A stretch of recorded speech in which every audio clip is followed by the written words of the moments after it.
Here at Google, data centers are very, very important to us. They are how we deliver all of our web services to all of our users.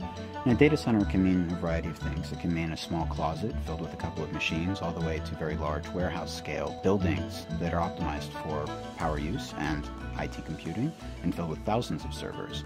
And at Google, we've spent a lot of time innovating the way in which we design and build these facilities to minimize the amount of energy and water and other resources that these computing facilities use. In terms of the results of all of the work that we've been doing over many, many years, now we use half the energy of a typical data center. To put things into perspective, the entire ICT sector, that includes mobile phones, computers, monitors, cell phone towers, is roughly about 2% of global greenhouse gas emissions. Of that 2%, the data center portion is responsible for about 15%.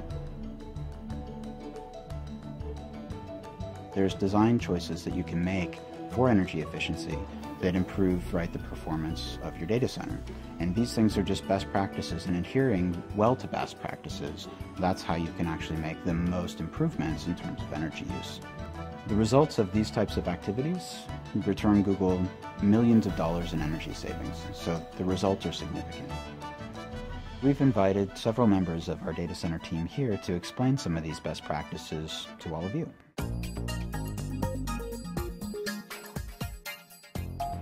The first step in managing the efficiency of your data center is to make sure you have the instrumentation in place to measure the PUE, or power usage effectiveness.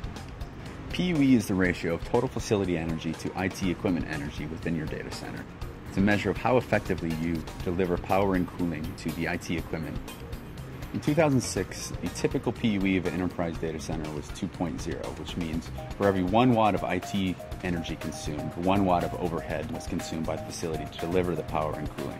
Reducing the overhead is really what you want. You want PUE to get to as close to 1.0 as possible. Over the last 12 months, our TTM PUE was 1.16. We've continuously measured that, and it's gone down in nearly every quarter since we began reporting it back in 2008. Last quarter, the lowest data center was 1.09. Ideally, you should measure it as fast as you can, as often as you can, every second or so. And the more often you can measure it, the more meaningful the results will be.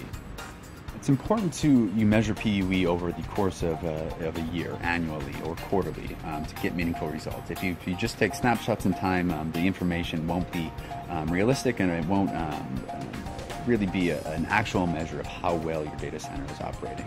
One way to make it easier to manage is to incorporate the PUE measurements into your billing management system. And we do this at all of our sites at Google. Without having easy access to this data, we wouldn't be able to operate our data centers as efficiently as we do.